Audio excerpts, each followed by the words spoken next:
ଆଉ ଏକ ନୂଆ କ୍ଲାସ୍କୁ ମୋର ସମସ୍ତ ପାଠକ ମଣ୍ଡଳୀମାନଙ୍କୁ ପ୍ରଥମେ ମୁଁ ସ୍ୱାଗତ ଜଣାଉଛି। ଆଜି ଆମେ ଚିତ୍ତରଞ୍ଜନ ଦାସଙ୍କ ଜୀବନୀ ସମ୍ପର୍କରେ ଆଲୋଚନା କରିବା। ଚିତ୍ତରଞ୍ଜନ ଦାସ ଜଣେ ଓଡ଼ିଆ ଲେଖକ, ଅନୁବାଦକ, ସମାଲୋଚକ ଓ ସମାଜ ସଂସ୍କାରକ ଥିଲେ। ଅନେକ ଭାଷାରେ ଦଖଲ ଥିବା ସତ୍ତ୍ୱେ ଓଡ଼ିଆ ଭାଷାରେ ଲେଖା ପାଇଁ ବ୍ୟାକୁଳ ଥିଲେ। ଏକ ନୂତନ ସମାଜର ପରିକଳ୍ପନା ପାଇଁ ବହୁତ ଅନୁଷ୍ଠାନ ଗଢ଼ିଛନ୍ତି। ଚିତ୍ତରଞ୍ଜନ ଦାସ ଅନୁବାଦ, ପ୍ରବନ୍ଧ, ସମାଲୋଚନା ଓ ଭ୍ରମଣ କାହାଣୀ ରଚନା କ୍ଷେତ୍ରରେ ଅନେକ ନୂତନତା ତିଆରି କରି ଯାଇଛନ୍ତି। ଅନେକ ଖବରକାଗଜରେ ତାଙ୍କ ସ୍ତମ୍ଭଲେଖା ନିୟମିତ ଭାବେ ପ୍ରକାଶ ପାଉଥିଲା। 18ଟି ଭାଷା ଜାଣିଥିବା ଚିତ୍ତଭାଇ ଜର୍ମାନୀ, ଫିନଲ୍ୟାଣ୍ଡ ଓ ଇସ୍ରାଏଲରେ ଶିକ୍ଷାଦାନ କରିଥିଲେ। ଚିତ୍ତରଞ୍ଜନ ଦାସ 1923 ମସିହା ଅକ୍ଟୋବର 3 ତାରିଖ ଦିନ ଜନ୍ମଗ୍ରହଣ କରିଥିଲେ ଏବଂ 2011 ମସିହା ଜାନୁଆରୀ ମାସ 16 ତାରିଖ ଦିନ ଭୁବନେଶ୍ୱରରେ ସେ ଇହଧାମ ତ୍ୟାଗ କରିଥିଲେ। ଚିତ୍ତଭାଇ ଅନୁଗୁଳର ଚମ୍ପତିମୁଣ୍ଡାରେ ଏକ ବିଦ୍ୟାଳୟ ସ୍ଥାପନ କରିଥିଲେ। ଏହାର ନାମ ଜୀବନ ବିଦ୍ୟାଳୟ ରଖାଯାଇଥିଲା। ତାଙ୍କର ଜଙ୍ଗଲ ଚିଠି ବହିରୁ ଏହି ବିଦ୍ୟାଳୟ ବିଷୟରେ ଅନେକ କିଛି ଜାଣିବାକୁ ମିଳେ।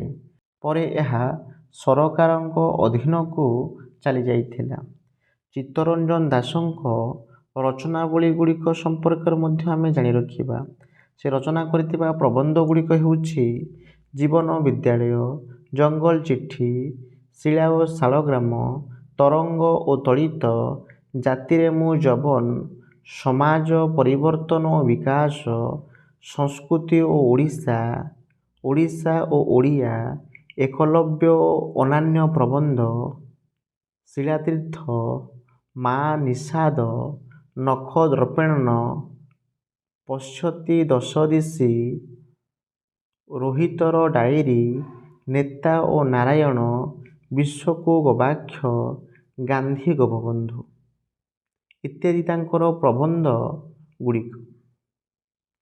ତାଙ୍କର ଅନୁବାଦ ରଚନା ଗୁଡ଼ିକ ହେଉଛି ଦିବ୍ୟ ଜୀବନ, ଏହା 3 ଖଣ୍ଡ ଭାବରେ ପରିପ୍ରକାଶ। ଶ୍ରୀ ଅରବିନ୍ଦଙ୍କ ଲାଇଫ ଡିଭାଇନର ଅନୁବାଦ। ଡେନମାର୍କ ଚିଠି, ଡେନମାର୍କ ଉପରେ ଲେଖା ବହି ଦ ପିଲଗ୍ରିମ କମ୍ୟୁନିଟିର ଅନୁବାଦ। ସେଣ୍ଟ ଏକ୍ସପୁରିଏଣ୍ଟଙ୍କ ଇଂରାଜୀ ବହି ଦ ଲିଟିଲ ପ୍ରିନ୍ସର ଓଡ଼ିଆରେ ଅନୁବାଦ। ଜିବ୍ରାଙ୍କ ଇଂରାଜୀ ବହି ଦ ପ୍ରଫେଟର ଓଡ଼ିଆରେ ଅନୁବାଦ। ପ୍ରାସେନାଙ୍କ ଇଂରାଜୀ ବହି ଡକ୍ଟର ଜିଭାଗର ଓଡ଼ିଆ ଅନୁବାଦ। ଏହା ସହ ସେ ଆଶାପୂର୍ଣ୍ଣ ଦେବୀ, ଆଲବର୍ଟ ଶ୍ୱେଟଜର, ଫ୍ରାଙ୍କିସ ମୌରିଆକ, ବେରିୟର ଅଲବିନ, ମହାତ୍ମା ଗାନ୍ଧୀ, ସର୍ବପଲ୍ଲୀ ରାଧାକ୍ରିଷ୍ଣ ଓ ମାର୍ଟିନ ଲୁଥର କିଙ୍ଗ ଆଦି ଅନେକ ପ୍ରସିଦ୍ଧ ବ୍ୟକ୍ତିତ୍ୱଙ୍କ ଲେଖାକୁ ଓଡ଼ିଆରେ ଅନୁବାଦ କରିଥିଲେ। ସେ ପାଇଥିବା ତାଙ୍କ ଜୀବନବ୍ୟାପୀ ପୁରସ୍କାର ଓ ସମ୍ମାନ ଗୁଡ଼ିକ ହେଉଛି କେନ୍ଦ୍ର ସାହିତ୍ୟ ଏକାଡେମୀ ପୁରସ୍କାର 1998 ମସିହାରେ ବିଶ୍ୱକୁ ଗବାକ୍ଷ ପ୍ରବନ୍ଧ ପାଇଁ ପାଇଥିଲେ। ଓଡ଼ିଆ ସାହିତ୍ୟ ଏକାଡେମୀ ପୁରସ୍କାର 1962 ମସିହାରେ ଜୀବନ ବିଦ୍ୟାଳୟ ପାଇଁ ପାଇଥିଲେ। ସାରଳା ପୁରସ୍କାର 1989 ମସିହାରେ ଓଡ଼ିଶା ଓଡ଼ିଆ ପାଇଁ ପାଇଥିଲେ। ବିଶ୍ୱ ପୁରସ୍କାର 1998 ମସିହାରେ ପ୍ରଜାତନ୍ତ୍ର ପ୍ରଚାର ସମିତି ପ୍ରଦତ୍ତ ଦ୍ୱାରା ପାଇଥିଲେ। ସାହିତ୍ୟ ଭାରତୀ ସମ୍ମାନ 2000 ମସିହାରେ ଶ୍ରୀ ଗଙ୍ଗାଧର ରଥ ଫାଉଣ୍ଡେସନ ପ୍ରଦତ୍ତ ଦ୍ୱାରା ପାଇଥିଲେ।